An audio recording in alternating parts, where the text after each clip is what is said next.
Hey guys.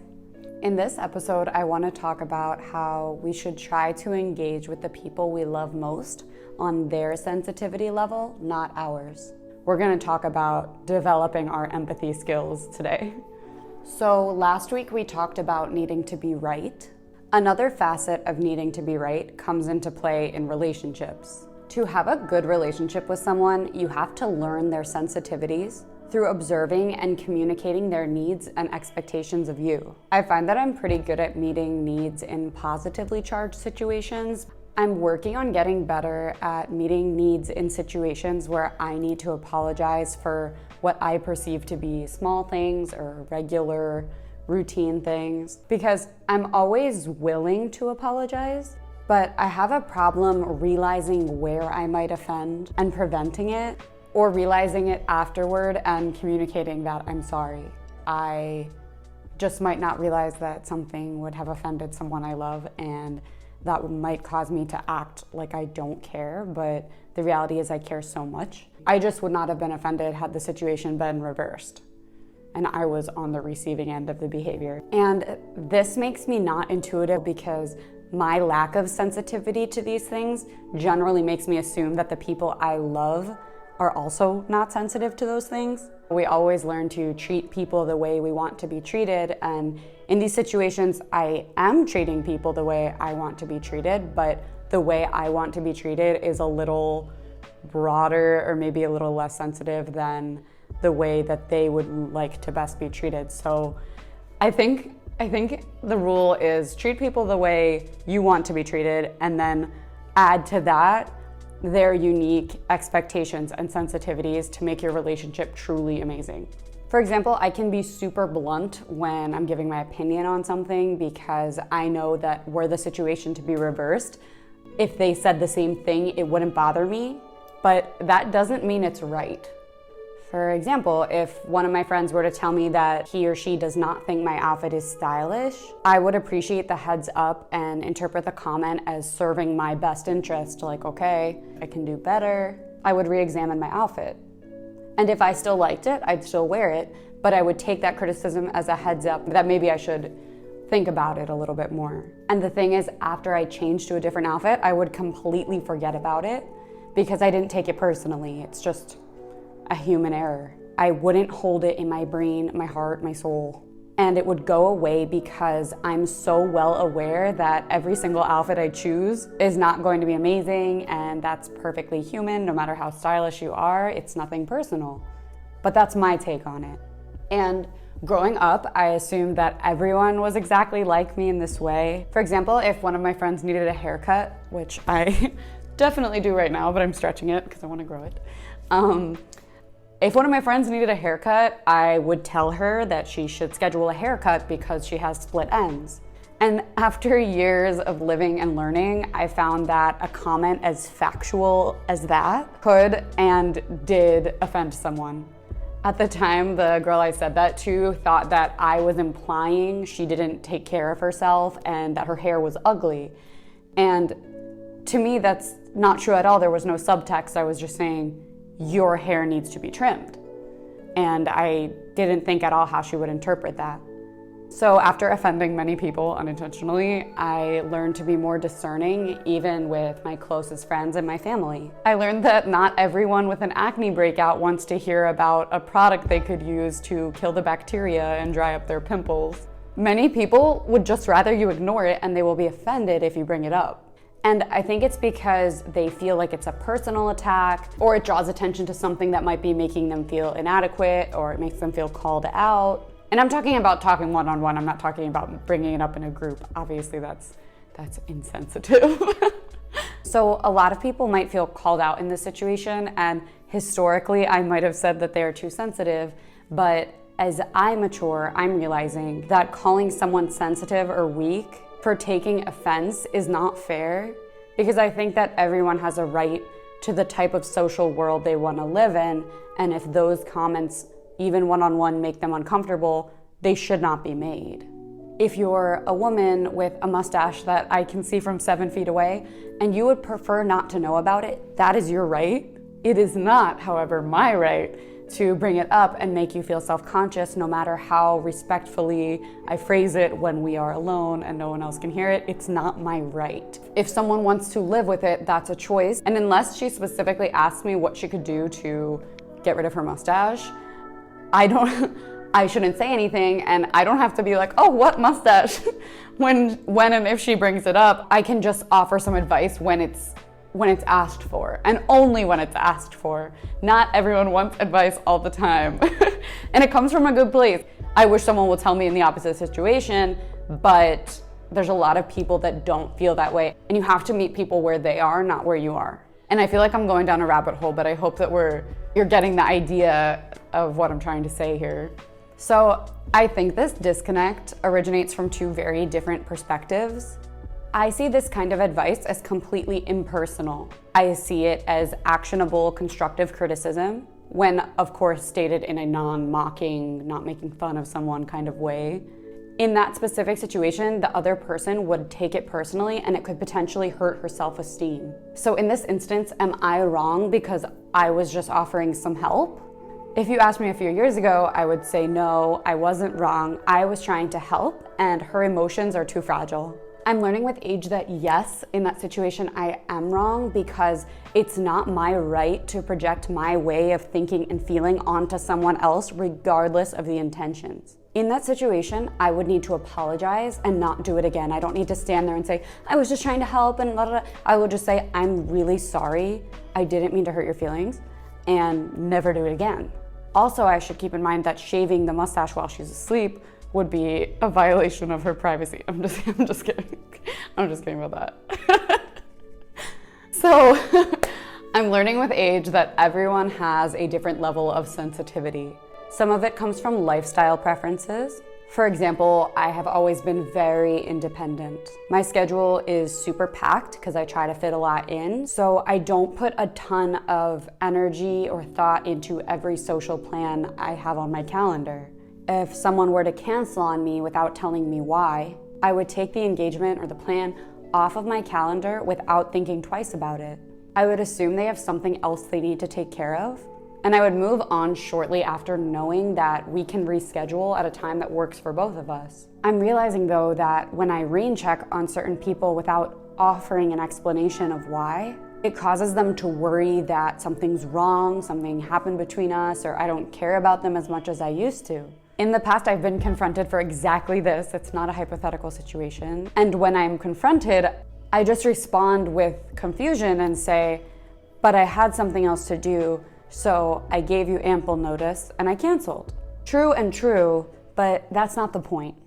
The point is we have to show up for the people we love most, the people that we want to nurture these relationships for years and years. We have to show up for them in the way that they receive it best, not the way that makes the most sense for us personally. So in this case, I would apologize, I would learn from it. And when I interact with that person moving forward, if I have to cancel, I will tell them why, out of love and respect for the way that they think and feel more sensitively than I do. Speaking of apologies, I used to joke that I have 3 sorries to give out per year. I moved on now, and I say sorry when I need to because it's the humble thing to do. I think my reluctance to apologize originally came from holding myself to really high standards and controlling my behavior. And what I mean by this is, I thought that if I'm already putting so much pressure on myself to behave as empathetically, politely, and respectfully as possible, then after all of that, if the person is still hurt, they must be feeling too sensitively, or they must have misunderstood. And because of this, so many of the apologies I have made in close relationships over the years have sounded like, I'm sorry that blank made you upset, but I didn't mean to insert evidence to explain how they misinterpreted what I did. And until now, I don't apologize unless I am 100% in agreement that I made a mistake. Don't get me wrong, I frequently check for errors, and when I identify them, I apologize sincerely from my heart. But let's say I said something and I know exactly what I meant by it, but my mom, who I love very much, took it a different way. Let's say, for example, I say, I'm gonna do something myself that originally we had planned for her to help me with. From my perspective, I'm not implying anything. I'm just letting her know that I'm doing something that would have been on her dashboard had I not decided to do it myself. So I'm saying, I'm gonna do this thing and it will be done. We won't have to do it. The only meaning of that is exactly what it is. It no longer needs to be done. In the past though, I've told my mom exactly that, and she interpreted it to mean that I think she isn't there for me or that she's letting me down in some way. That's why I'm doing it myself and not waiting for her. And when she told me that, I was so shocked because to me, I'm very literal, and if I thought she was letting me down, I would have decided if that's worth saying to her or I would let it go. But I would have told her, hey, I'm really disappointed or you're letting me down. All I said was that I was doing the thing that we were gonna do. So in that situation, it would have been one of those times where I wouldn't apologize because I didn't say anything hurtful to begin with from my perspective. What I'm learning is that I don't have to qualify my apology. When we love people and we know that they love us just as much in return, we shouldn't have to qualify our apologies. We need to just apologize for hurting their feelings, not I'm sorry you felt that way, but this is actually what I meant. Because we won't earn report cards at the end of relationships saying how many times it was or was not our fault. The only thing that matters is having clear communication and taking care of the other person's feelings. So if you really believe that that person loves you so much and they have pure intentions, apologizing even when you aren't wrong from your own perspective is a really awesome thing to do. So in that situation, I should have called my mom and said, hey, I'm sorry for making you feel like you let me down. You did not let me down at all. I just had some free time and decided to build the furniture myself. I'm trying to remember what I actually did in that situation. I think I just responded with text messages like, I don't know why you're mad. What's wrong? Why are you mad? That kind of thing. And it just escalates it. I know from my perspective that I wasn't trying to offend, but I did offend. So the example I just gave is so much more effective than just saying, I don't know why you're mad. Why are you being so sensitive? Because it amplifies the miscommunication and kind of pulls you apart a little bit.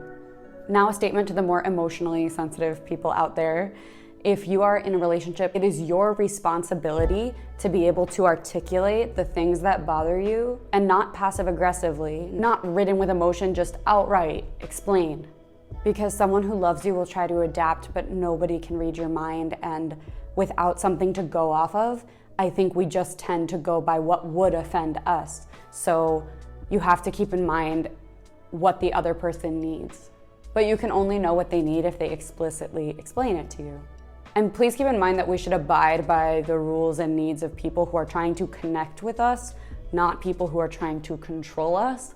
And if you have a feeling that the person you're with is trying to control you, and you're questioning whether the relationship is more about connection or control, then you should really spend some time examining that, because people who seek control make a ton of rules for you to follow and make you feel like you're always making mistakes. We won't get deep into that in this episode, but be aware that there is a difference. Here I'm just talking about courtesy and learning better empathy, not allowing someone to manipulate you. For example, a person who really just wants to connect with me, but was offended by the way that I canceled plans without explaining, should just reply to my text or call me and say, when you cancel plans without telling me what you have to do instead, I feel like I'm not important to you. I care about you so much and I just want to feel included in your life. A person in the same situation that wants to control me might not reply and put on a red receipt so I would see it, or stonewall me, like give me the cold shoulder, to make me panic or feel like I did something to ruin the relationship, like let me guess. So that's passive aggressive route. But they might take an aggressive route and say something rude or insulting, or even a threat, such as, well, I guess I won't be there the next time you need me. All of us can suck sometimes, so let's remind ourselves not to test people and not to expect people to read our minds. Let's not behave passive-aggressively, like acting disappointed or giving the silent treatment, hoping our loved ones will guess how they messed up. Because if we really want deep, long-term connection, we need to tell our loved ones what we expect, and they should then follow through so that we can be cared for in the way that works best for us. So I don't mean to frame less sensitive people in a bad way or more sensitive people in a bad way. I don't mean to frame anyone in a bad way. Your sensitivity level is just another attribute. It's neutral, really. The most key skill around it is communication. Because sensitivity levels are unique to everyone, you have to communicate around yours in order to get the care you want. Because people who are less sensitive, such as myself, can still be super caring. They just don't know all the things that will bother or disappoint you unless they're told. And keep in mind, this emotional intelligence needs to go both ways. Not to put my incredible boyfriend on blast right now. He read and approved this script, by the way. This is not an attack. But not to put him on blast, my relationship is super asymmetrical when it comes to sensitivity and super symmetrical when it comes to willingness to love and support each other. Because of that, the emotional intelligence, EQ, needs to be reciprocated. So he has to tell me when I'm being too blunt or too harsh so that I can learn from it. But he also has to understand my personality and understand me as a person and enter situations with the perspective that I have good intentions, because I always do.